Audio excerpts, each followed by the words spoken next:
Two of my friends sent screenshots to me, sent screenshots of people who achieved and even went over their reading goals with captions like, see your mate, kind of like, I should see what my mates are doing.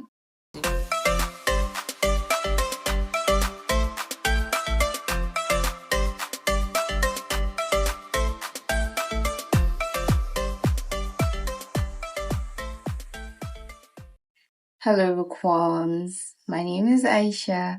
If you're new here, you're welcome, and if you're returning, welcome back. How are you doing today, and how are you preparing for the new year? Let me know in the comment section below. It feels so good to be back to talking about books. I mean, this is going to be our last video for the year, and even though I have so many things I wanted to share with you guys, I decided to do this annual wrap-up video. At the beginning of the year, I set a reading goal of 100 books, but unfortunately, or maybe not so unfortunate, I was only able to read 57 books, out of which 14 are children's books. I'll explain why I was reading children's books later in the video. Anyway, I'm not happy about not meeting up with my reading goal, but to tell the truth, part of me knew I wouldn't be able to read 100 books this year. Reasons being that I'm a slow reader and I had a really crazy schedule. So setting a goal of 100 books was kind of like putting this quote that says shoot for the moon, so even when you miss, you're going to land among the stars. You know, that quote. That was like me putting it into practice. I knew from the start that I'll fall short in meeting whatever reading goal I set for myself. So what was realistic for me was to set a goal I feel I cannot achieve, so that even if I fall short, I'll at least have something done. And yeah, talking about reading goals, let's talk about a common pitfall: comparing reading goals. Most times you're not the one doing it, but the people around you. In a world inundated with social media updates on impressive reading challenges, it's very easy to fall into the trap of comparing your reading journey with others. But like I said, sometimes it's the people around you doing it, not you. Two of my friends sent screenshots to me, sent screenshots of people who achieved and even went over their reading goals with captions like, see your mate, kind of like, I should see what my mates are doing. Now, normally that would get to me, but it did not. I didn't let it get to me because, well, reading is supposed to be a personal adventure. Reading is a personal adventure. What matters most is the connection you build with each book and not the quantity. Because let's face it, nobody cares how many books you've read or how many books you plan to read. No one gives a fuck. No one cares. No one cares. So let's embrace reading without the burden of comparison. We're not winning prizes. No one is giving anyone awards for whatever. Now, let's jump into the review. I will be giving very short synopsis of each book and then the 1 or 2 word reviews that the title of this video suggests. I just really wanted to I didn't have the time to review most of the books I read, and I really wanted to do that for some of my favorite reads of the year, but I didn't have the time to do that. So instead of doing that, I just decided to do this. You know, just give you guys short synopsis of the books and then 1 or 2 word reviews to tell you how I felt, or how I felt about the books that I read this year. So without further ado, let's get into the video. Number 1 on my list is How to Win Friends and Influence People by Dale Carnegie. This is a timeless classic that provides practical advice on effective communication, building relationships, and influencing others positively. I don't think this applies to both personal and professional lives. One word for this: timeless. Very wonderful read. Number 2, we have Deception Point by Dan Brown. You guys know, if you don't know, I'm here to tell you that Dan Brown never disappoints. Deception Point is a gripping thriller that combines political intrigue and scientific discovery, unraveling a conspiracy that could change the course of history. One word for this: gripping. Number three, we have Girl Stop Apologizing by Rachel Hollis. In this book, Rachel empowers women to embrace their ambitions, reject societal expectations, and pursue their goals with confidence and authenticity. One word for this book is I think empowering. Definitely empowering. Number four, we have The Alchemist, everyone's favorite by Paulo Coelho. This is a philosophical novel that follows Santiago's journey to discover his personal legend, exploring themes of destiny, dreams, and self discovery. One word for this is transcendent. This is the only book I read twice my entire life. The only book. Number five is Before the Coffee Gets Cold by Toshikazu Kawaguchi. This book is set in a mysterious cafe and it explores the complexities of time, relationships, and the impact of choices on one's life. One word for this: poignant. Number six, we have How Not to Drown in a Glass of Water by Angie Cruz. I think over the course of 12 sessions, we have Kara. Kara recounts her tempestuous love affairs, her alternately biting and loving relationships with her neighbor Lulu and her sister Angela, her struggles with debt, gentrification, and loss, and eventually what really happened between her and her estranged son, Fernando. Yeah, two words: touching, or no, one word: emotional. Number seven, Nearly All the Men in Lagos Are Mad by Damilare Fuku. I really enjoyed this one. The 12 short stories describe various women and their experiences with men and relationships. The stories in this book are set in Lagos, Nigeria. Two words: funny and intriguing. Then number eight, we have 0 to 1. Can you see it? By Peter Thiel. Thiel shares innovative insights on entrepreneurship, encouraging individuals to create unique solutions and move from 0 to 1 in the business world. One word: revolutionary. Number nine, we have Shoe Dog, one of my favorites this year, by Phil Knight. Phil Knight, this is a memoir by the co-founder of Nike, where he narrates the founding and growth of Nike. He also gives insights into entrepreneurship, risk-taking, and building a global brand. One word: inspirational. Number 10, we have The 5 a.m. Club by Robin Sharma. This transformative guide advocates for maximizing productivity and finding purpose by embracing early morning rituals. Very wonderful read. This is transformative. That's the word for this one. Then 11, we have The Monk Who Sold His Ferrari. Can you see it? Also by Robin Sharma. This is a fable that follows a successful lawyer's quest for meaning, exploring life's profound lessons through a spiritual journey. Towards life-changing. Number 12, we have Ikigai by Hector Garcia and Francesc Miralles. I don't know if you can see it. I know this book is overhyped, but well, it explores the Japanese concept of Ikigai, guiding readers to discover and live a life of purpose and fulfillment. One word: enlightening. Next, we have Everything is Fucked by Mark Manson. Okay. In this book, Manson examines the challenges of navigating life's uncertainties and contradictions while seeking meaning and hope. Two words: thought-provoking. Next, we have A Honeymoon Without Shame. I think this was one of the worst books I read this year.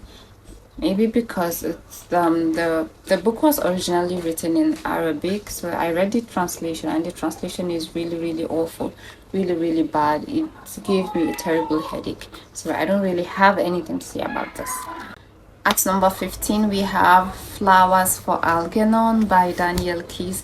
You guys, that's my favorite book of the year. My absolute favorite. I think this book had the most impact on me this year. It impacted me the most this year. This is a psychological thriller that follows Charlie Gordon's intellectual journey, exploring themes of intelligence and humanity. It's a psychological thriller. Yeah, I mentioned that. One word for it, heartbreaking. It was heartbreaking. Yeah, at number 16, we have Allah Loves by Omar Suleiman. This is one of the spiritual or religious books I read this year. This kind of spiritual reflections and guidance, offering insight into the teachings of Islam, fostering a deeper connection with faith and love. One word for it, I think. Spiritual? I think so. I don't know. Well, number 17, Angels in Your Presence, also by Omar Suleiman. These are uplifting stories, not really stories, kind of. I think Omar was just giving instances when angels are around us, and I don't really know how to put this, but one word for it, uplifting. 18 is a dua a day, also by Omar Suleiman. This is a compilation of daily prayers, offering a serene and contemplative practice to deepen one's connection with spirituality. One word for it is reflective. Next, we have Enjoy Your Life by Dr. Muhammad Abdulrahman Al-Arifi. This book, I think it's kind of like an Islamic or spiritual version of how to influence people. I think that's a good way of putting it. One word for it is reflective. Next we have Are You Hot? Can you guys see it? Oh my god, the light is okay. Are You Hot by forget it. Okay. Are You Hot by Ibn Taymiyyah. There's like a handbook. It is thoughtful work exploring the concept of pain and suffering, offering insights into resilience and healing. I don't have the words to describe this. Really, Next is The Tattooist of Auschwitz by Heather Morris. This book, I think, it's a true story that recounts the experiences of Lali Sokolov, a Holocaust survivor, and his love story amid the horrors of Auschwitz. 2 words, heart-wrenching. Oh my god, I cried ugly when I read this one. Next, we have Think and Grow Rich by Napoleon Hill. This is a classic self-help book outlining principles for achieving success and financial abundance through positive thinking and goal setting. Think The Secrets. One word for this is motivational. Next, we have The 5 Love Languages by Gary Chapman. In this book, Chapman explores the different ways individuals express and experience love, offering valuable insights for improving relationships. One word, insightful. Next, we have Deep Work by Cal Newport. In this book, Newport advocates for the benefits of deep, focused work and provides strategies to cultivate this skill in a distracted world. One word for this, for me, remember I'm reviewing this, my opinions on this book. For me, this was really, really disappointing. I didn't enjoy this book. Next is The Silent Patient by Alex Michaelides. This is a psychological thriller that unfolds a gripping narrative of a woman's sudden violence and her subsequent silence. Yes, she killed her husband and then started talking. One word, thrilling. Number 26 on my list is The Boy Who Was Raised as a Dog by Dr. Bruce D. Perry and Maya something. I can't pronounce her last name. Anyway, This book explores the effects of trauma on a child's development using real-life cases to illustrate resilience and healing. I read a lot of psychological books this year, and this is by far my favorite. After Flowers for Algan, yes. One word for this: emotional. Now, into the children's books that I read this year. I said I was going to explain why I was reading children's books. I was teaching until late October. I tried to teach my pupils to cultivate a reading habit, and well, I tried to lead by example. So when I pick books for them, I read that book with them. When I pick a book for the week or for the month, I make sure I read that book with them, because at the end of the week or at the end of the month, we sit and kind of have book discussions. So I can't really discuss books with my kids if I didn't read the book. If I don't read the book, if I don't know what the book is about, we can't have book discussions. So that is why I was reading children's books. And yes, I don't just pick random children's books. I was picking books that with themes of social emotional learning. So I was very, very intentional about the books I pick or select for my kids. And yes, children's books also count as books. That is why I added them to my list to make up the 57 books I read this year. The first book on this list is My Mouth is a Volcano by Julia Cook. This is a children's book teaching kids about managing impulsive speech and expressing themselves appropriately. Two words for this would be playful and educative. Next we have Ish by Peter H. Reynolds. This book encourages creativity and embraces imperfection, of celebrating the beauty of Ish thinking. I'll let you check that out so you understand what I'm saying. Two words for this would be, I think, creatively profound. Yeah, two words: creatively profound. Next we have the true story of the Three Little Pigs. This is a retelling of the classic Three Little Pigs story. This book is by John Sieska and Lynn Smith. Really wonderful read. Two words or three: funny and perspective shifting. Next we have The Day the Crayons Quit by Drew DeWalt and Oliver Jeffers. It is a delightful story about crayons going on strike, sparking creativity and understanding. One word for this is imaginative. Next we have The Day the Crayons Came Home. Yeah, The Day the Crayons Came Home by Drew DeWalt and Oliver Jeffers. Still, it's a sequel to the first book I mentioned, to The Day the Crayons Quit. Okay, talks about the crayons' adventures, addressing issues of belonging and acceptance with humor with humor. One word for this is nostalgic. Next, we have The Incredible Book-Eating Boy. This is my favorite children's book of the year by Oliver Jeffers. This is a tale of a boy who discovers the joy of reading by literally consuming books in a whimsical and imaginative journey. A really, really wonderful, funny read. One word for it: whimsical. Okay, maybe two. And funny. Next we have Tina Ford and the Second Grade Mix Up by Amanda Williams. This is a hilarious children's book that explores the amusing mix-ups and adventures in second grade. One word for this: not funny. Charming. Yeah, that's it. Charming. The next on my list is The Moose Belongs to Me by Oliver Jeffers. This is a charming story that follows a boy named Wilfred and his attempts to claim a moose as his own, leading to unexpected twists. One word for this is quirky. Next we have Somebody Loves You, Mr. Hatch by Eileen Pinelli, I think. This is a heartwarming story about Mr. Hatch, a lonely man whose life transforms with a simple act of kindness. One word for this is heartwarming. Next is How to Catch a Star by Oliver Jeffers.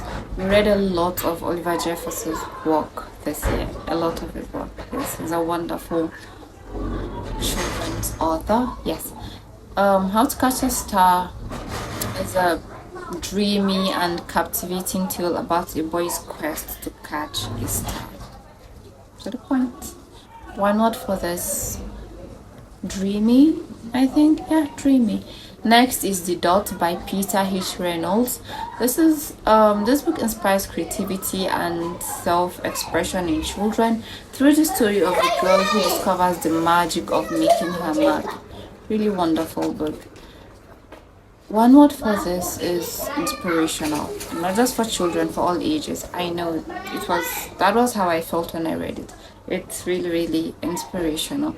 Next is Don't Let the Pigeon Drive the Bus by Mo Williams. Yes, not Williams, Mo Williams. It's a humorous and engaging children's book featuring a persuasive pigeon who desperately wants to drive a bus. One word for this is hilarious. Next we have Here We Are by Oliver Jeffers. This book welcomes newborns to the world with a gentle exploration of life, earth, and the importance of connection. Okay, maybe not newborns, but children, toddlers, I don't know. One word for it: educative. And the last book on this list, the children's books, is The Heart and the Bottle by Oliver Jeffers. This book explores themes of loss and rediscovery, guiding readers through a poignant journey of emotions and healing. One word for this is profound. Now, back to the fiction and non-fiction. Number 41 on my list is Erotic Poems from the Sanskrit. This is a collection of sensuous and evocative poems from ancient Sanskrit literature celebrating the beauty of love and desire. One word for this is sensual. Next we have The Hard Thing About Hard Things by Ben Horowitz. This is one of the best business books I read this year. The hard thing about, oh my god, I was holding it the wrong way. Okay, better now. This book offers practical insights and advice for navigating the challenges of entrepreneurship and business leadership. This is a gem, a real gem. One word: insightful. Next we have Hooked by Nir Eyal. I hope I'm pronouncing his name right. Hooked delves into the psychology of habit formation and provides insights for building product and experiences that captivate users. God, I was hooked on Hooked. I was crazy over this book. 2 words for it: addictive and insightful. Next we have The Girl on the Train by Paula Hawkins.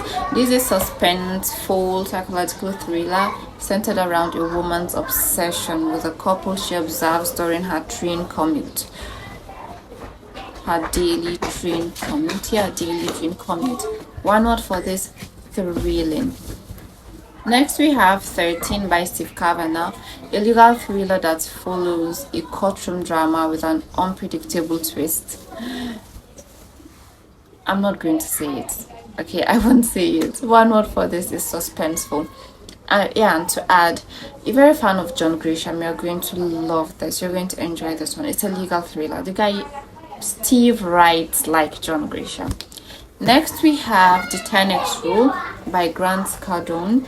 This book advocates for setting ambitious goals and taking massive action to achieve unprecedented levels of success. One word: motivating, motivational, whatever. Next we have How to Talk to Anyone, Anywhere, Anytime by Larry King. This book imparts wisdom on effective communication, offering practical tips to engage confidently in various social situations. One word for this: insightful? I don't know. Next we have The Great Gatsby by F. Scott Fitzgerald. This is the only classic I've read my whole life. This book delves into the decadent disillusionment of the American dream in the jazz age. Does that. 2 words: timeless classic. Next, Tea Sommelier. This is like a guidebook I read on, understanding tea, everything to know about tea and whatever. Just culinary delight. Okay. The 50th book on my list is Girls of Riyadh by Raja Al Sania.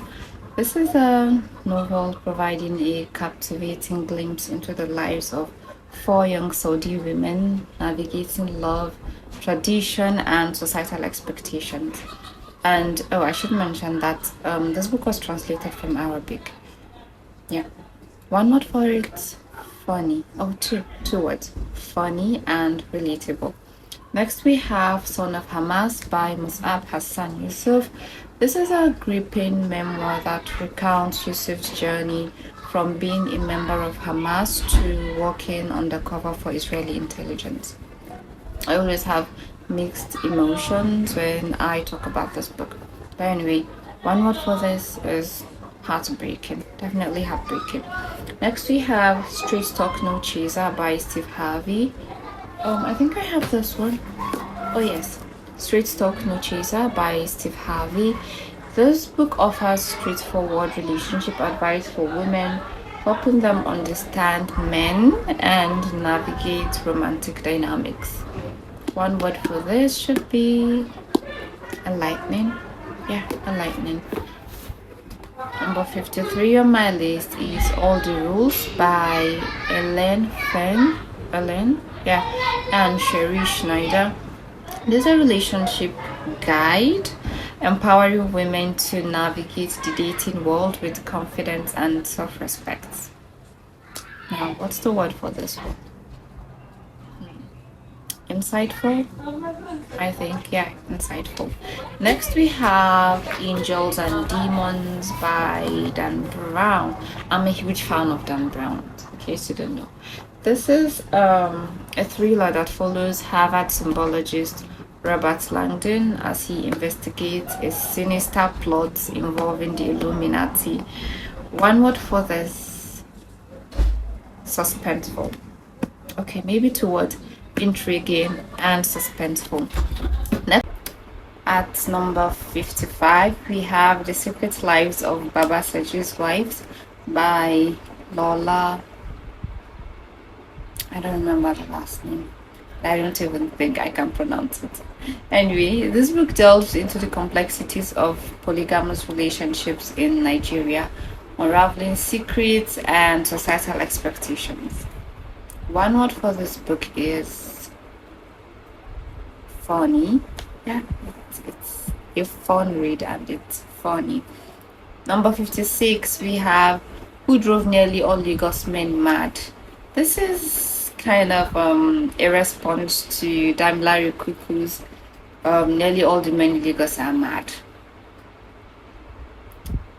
Yeah, I think that's just what it is. It's a response to Damilare Kuku's collection of short stories. This one is a collection of short stories too. Two words for this. No, one word for this. One word. It's hilarious. Yeah, hilarious.